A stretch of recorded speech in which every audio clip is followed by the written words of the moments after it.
আমাদের যে মানে আমাদের মেইন কমপ্লেইন যেটা ছিল যে গাফিলতির জন্য আমাদের পেশেন্ট আজকে এক্সপায়ার করেছেন। যেহেতু আমাদের স্যার বারবার করে কালকে আশ্বাস দিয়ে দিয়েছিলেন যে আমাদের একদিন মনিটর করে আমাকে পরের দিন পেশেন্টকে ছেড়ে দেওয়া হবে, বাট সেই জিনিসটা হয়নি।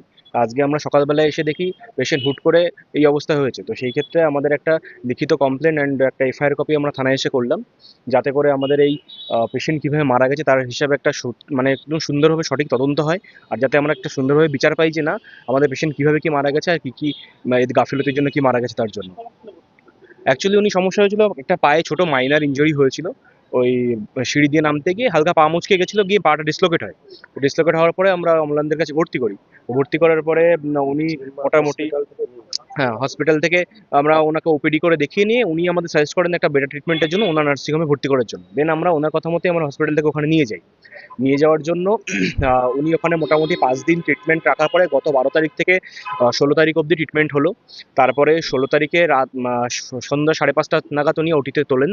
তোলার পরে মোটামুটি 7টা নাগাদ ওটি যখন কমপ্লিট হয় তখন আমরা উপরে ওনার সঙ্গে কথাবার্তা বলি। উনি একদম ডিক্লেয়ার করেন যে না, আমাদের অপারেশন সাকসেসফুল হয়েছে। অ্যান্ড ওনার যা লিগামেন্ট যেগুলো টুকটাক টিয়ার হয়েছিল, তো সেই জিনিস লিগামেন্টগুলো আমরা রিপেয়ার করে দিয়েছি। তো এখন পেশেন্ট স্টেবল কন্ডিশনে আছে। এখন আপনারা গিয়ে পেশেন্টের সঙ্গে দেখা করতে পারেন। তখন রীতিমতো পেশেন্ট আমাদের সঙ্গে কথা বলছে, হাসছে, নিজের হাতের চুড়ি শাঁখা যেগুলো ছিল সেগুলো বলছে, এগুলো রাখ সঙ্গে, সকাল রাত্রেবেলায় মুড়ি খেতে বলেছে, সে সমস্ত জিনিসপত্র উনি যথারীতি আমাদেরকে জানিয়েছে। নর্মাল, পুরোপুরি নর্মাল। তো সেই ক্ষেত্রে আমরা দেখে রাত্রে 8টা 8:30 নাগাদ বাড়ি চলে আসি। চলে আসার পরে রাত্রেবেলায় কি হয়েছে কি না হয়েছে আমাদের পেশেন্ট পার্টিকে মানে হসপিটাল থেকে কর্তৃপক্ষ থেকে কিচ্ছু জানায়নি। প্লাস আজকে সকালবেলায় কি দেখি কন্ডিশন হয়েছে আমরা এতবার করে জানতে চাইছি। ভিজিটিং আওয়ার্স 11টা থেকে 12টা, মানে 10টা থেকে 11টা, এই টাইম লাইনের মধ্যে আমাদের ভিতরে ঢুকতে দেওয়া হচ্ছে না। উপরে যত পেশেন্ট ছিল তাদের নামিয়ে দেওয়া হয়েছে। ওখানে আমরা যতবার করে বলছি আমাদের দেখান কি হয়েছে, ওনারা কিছুই বলছে না। কোন পেশেন্টের কি সমস্যা হচ্ছে সেটা পর্যন্ত আমাদের ওকে বলা হচ্ছে না। তারা বলছে যে একটু এমার্জেন্সি রয়েছে, পরে পরে। কিন্তু আমরা বারবার করে জিজ্ঞাসা করছি, আমরা নর্মাল পেশেন্ট পার্টি। তো সেক্ষেত্রে আমাদের মনের মধ্যে একটা কৌতূহল, একটা আতঙ্ক থাকে যে না, আমাদের পেশেন্টের কিছু হলো কিনা। সেই ক্ষেত্রে তারা, আমরা বারবার করে বলছি সুচিত্রা বিশ্বাসের কিছু হয়েছে, পেশেন্টের নাম সুচিত্রা বিশ্বাস, তার কিছু হয়েছে, তারা কোনো রকম কোনো জবাবদিহি কিছুই করছে না। ইভেন আমাদের কোনো রকম কোনো জানাচ্ছ না। তারপরে পেশেন্টের মেয়ে, আমার দিদি সংযুক্তা, ও যখন রীতিমতো একতরফা মানে বলপূর্বকই সাইড থেকে সাইড কাটিয়ে গিয়ে ওয়ার্ডের সামনে চলে যায়, তখন দেখে আমার মামি উনি বেডে নেই বা ওনার মা বেডে নেই।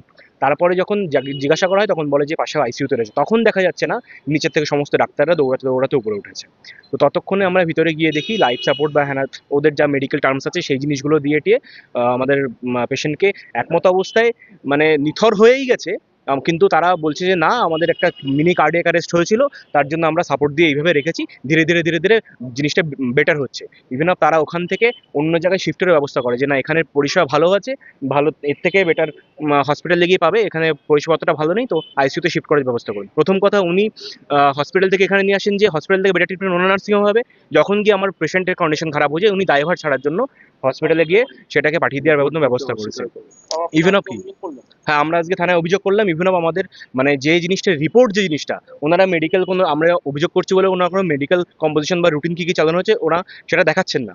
ঠিক আছে, আমরা বললাম ঠিক আছে, আপনাদের যেহেতু আপনাদের প্যাথোলজির থেকে আমরা পে করে রিপোর্টটা বানিয়েছি, তাহলে রিপোর্টটার সঙ্গে তো হসপিটাল কর্তৃপক্ষের কোনো রকম কোনো সম্পর্ক নেই। সেটা তো আমরা চাইলেই দেখতে পারি, যেহেতু আমাদের রিপোর্ট ওটা। তো সেই রিপোর্টটা পর্যন্ত ওরা ছাড়তে বারণ করে দিয়েছে। আমরা চাইছি এর সঠিকভাবে তদন্ত হোক। অ্যান্ড যারা যারা দোষী আছে, আমরা এইটুকু ড্যাম শিওর যে না, আমাদের পেশেন্ট যিনি ছিলেন তাদের গাফিলত, তাদের যে স্টাফরা দেখেছে বা যা ডাক্তারপক্ষ কর্তৃপক্ষ যারা আছে তাদের গাফিলতের জন্য আজকে আমার পেশেন্টের এই অবস্থাটা হলো। তো সেই জন্য আমার এর সঠিক একটা তদন্ত আমরা চাইছি।